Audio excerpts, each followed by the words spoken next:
Welcome back to The Full View. So tonight we thought we'd take you on a little imaginary trip in an air ambulance with a flight doctor who has completed her 100th mission. On a recent mission to Sudan, Dr. Nadia Swart crossed the airspace of 6 countries to help a patient. She is a flight doctor with the Netcare 911 Fixed Wing Division. Dr. Nadia Swart joining us now. Doctor, thank you and congratulations. So Netcare says this was your 100th flight. I think 36 months after you qualified for air travel, right? Yeah, I started my work as a flight doctor in September 2018. Yes, and I completed my 100th mission just recently, February 2021. So you spend a lot of time in the air. I do, yes. At least I do about 1 flight a week, at least, yeah. Yeah. And what is that like on your own health, social life? Is it something you get used to? It is definitely. We do make...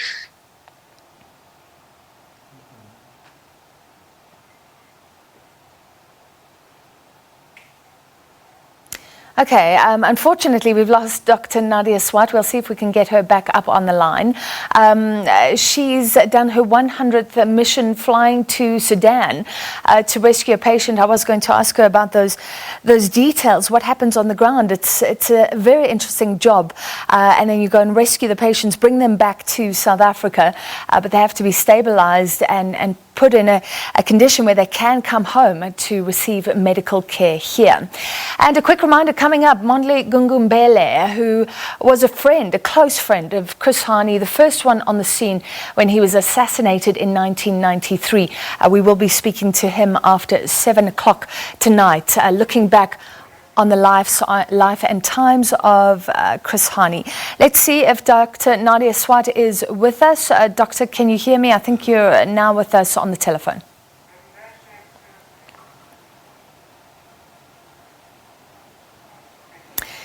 Dr. Swart, it's Francis. Can you hear us? I can hear you, yes. Okay, unfortunately we lost your visuals there, but we can still chat. So Are you aware of the flights that are going to happen? I guess it's all emergency flights, so presumably you're on standby, waiting for something to happen or not?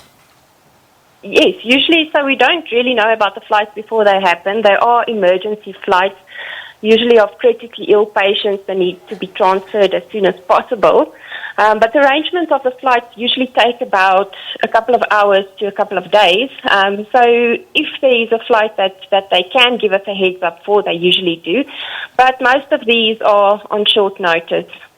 So run us through your 100th rescue mission to Sudan to help someone with an acute bowel obstruction. It sounds really painful. Tell us about the preparation before, then what you found when you got there.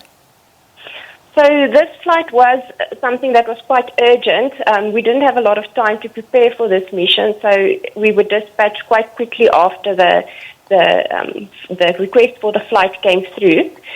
The patient had an acute bowel obstruction, which he had previous abdominal surgery, so it was something that we needed to get to hospital quite urgently for, and they opted to transfer this patient to South Africa for further management. Yes, so the total mission time took us about 18 hours, of which about 12 hours were spent in the air. And then what happens when you get onto the ground? So presumably you would have partners in Sudan that brings the patient from his or her bed, and then you take over and just probably go into sort of emergency care mode. Generally for these flights we would actually go to the hospital with a ground service, ambulance service at the destination to take us to the patient, where we would then assess and stabilize the patient with all our medical equipment. But in this case, because of the limited flight on duty time for the pilots, we had to make a direct turnaround. Thus, they had to bring the patient to the aircraft for us, where we would then stabilize the patient, load him into the aircraft, and bring him back directly. Yeah. And this one was a successful mission. Everything went well when he was back in South Africa.